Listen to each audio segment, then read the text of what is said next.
Hello student, welcome back to Lakshya computer institute. तो आज की इस वीडियो में हम डेट फंक्शंस सीखेंगे, यानी कि आप एक्सेल में डेट फंक्शंस के कैसे कैसे यूज करते हैं।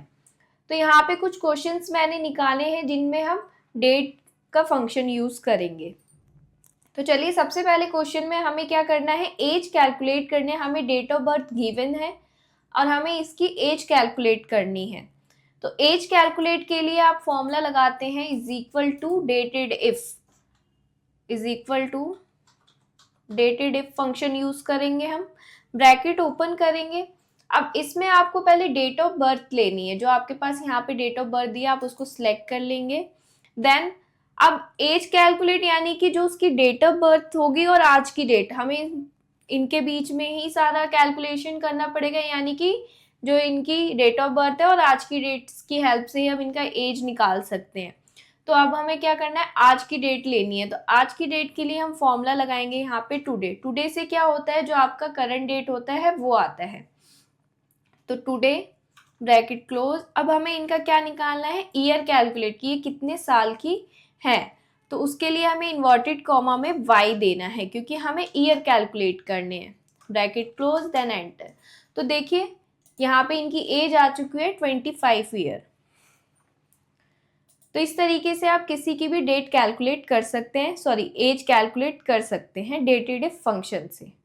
अब इसी तरीके से यहाँ पे एक और एग्जांपल है कि आपको फुल एज निकालने हैं ईयर, मंथ्स और डेट के साथ। जैसे कि यहाँ पे दे रखा है कि इसमें गिवन है कि ये 25 ईयर्स की है, 6 मंथ्स एंड 12 डेज की। तो इस तरीके की डेट निकालने के लिए आप क्या करते हैं, चलिए मैं वो आपको बताती हूँ। सेम फंक्शन हम लगा लेंगे is equal to dated if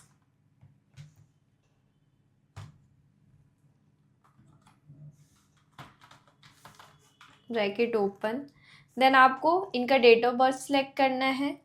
then फिर हमें टुडे, क्योंकि आज की डेट के अकॉर्डिंग हमें एज कैलकुलेट करनी है, तो टुडे का फॉर्मूला लगाएंगे ब्रैकेट क्लोज। देन टुडे में हमें क्या लेना है, ईयर, तो इन्वर्टेड कॉमा में हम ईयर देंगे। देन ब्रैकेट क्लोज एंड उसके साथ हमें ऐड करना है। एंड हमें टेक्स्ट टाइप करने के लिए हम यूज़ करते हैं एंड मुझे वहाँ पे फुल ईयर टाइप करना है। तो फुल ईयर हम लिख लेंगे इन्वर्टेड कॉमा में। देन कॉमा, देन फिर हम एंड लगाएंगे, फिर इन्वर्टेड कॉमा हम क्लोज करेंगे, इन्वर्टेड कॉमा देन एंड। फिर एक बार और हम डेटेड इफ फंक्शन लगाएंगे, डेटेड इफ ब्रैकेट ओपन। फिर सेम प्रोसीजर चलता जाएगा। अब हमें इसी तरीके से इनके मंथ्स निकालने हैं। तो सेम हम टुडे का फंक्शन लगा के इन्वर्टेड कॉमा में मंथ्स के लिए YM टाइप करेंगे, क्योंकि हमें इसी ईयर का मंथ चाहिए, तो हम YM टाइप करेंगे, ब्रैकेट क्लोज। फिर हमें उसमें कौन सा टेक्स्ट ऐड करना है, YM का मतलब क्या है यहाँ पे, मंथ्स, तो हम इन्वर्टेड कॉमा में मंथ्स लिख लेंगे। फिर सेम एक बार और डेटेड इफ अब हम देंगे डेज के लिए,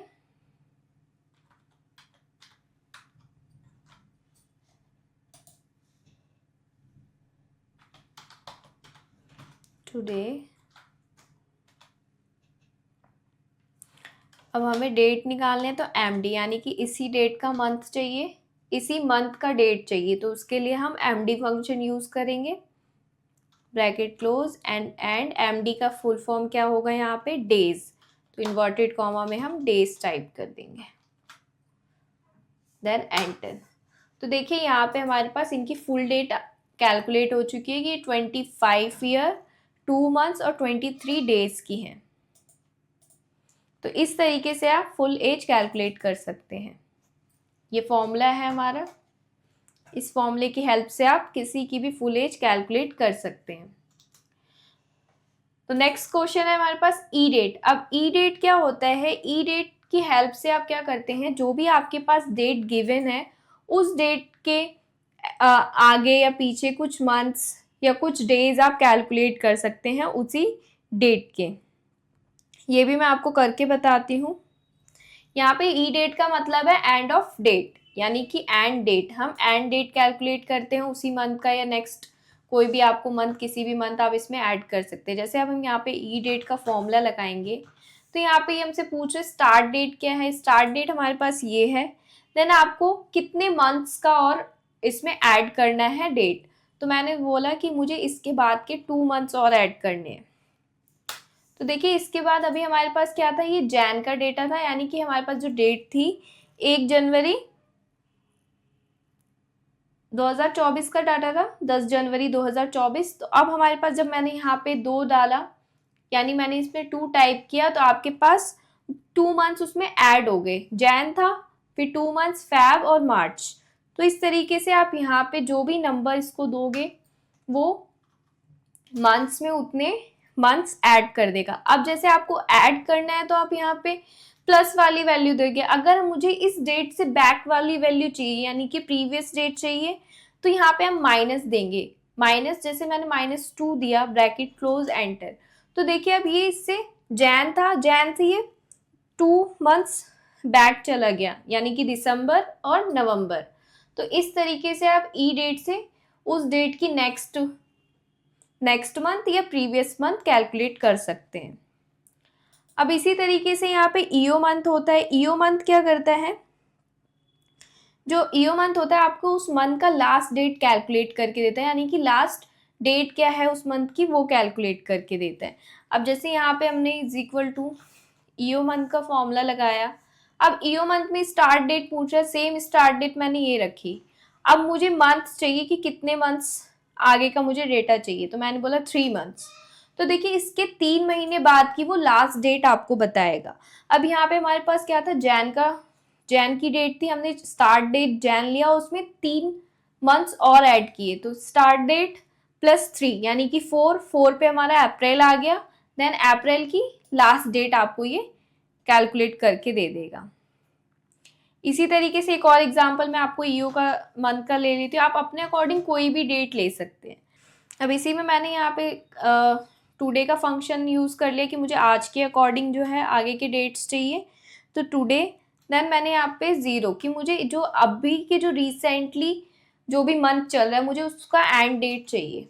तो देखिए रिसेंटली हमारे पास दिसंबर का मंथ चल रहा है, उसका एंड डेट ही आपको दे देगा। तो बेसिकली ईओ मंथ क्या करता है, आपको मंथ्स के एंड ऑफ डेट निकाल के देता है, जो भी आपके मंथ्स के लास्ट डेज होंगे वो निकाल के देगा। तो आई होप आपको ये डेट के कुछ फंक्शन समझ में आए होंगे। अगर इसमें कोई भी डाउट या मिस्टेक है तो प्लीज़ आप हमें कमेंट करके बता सकते हैं। अब हम अपनी नेक्स्ट वीडियो में मिलते हैं।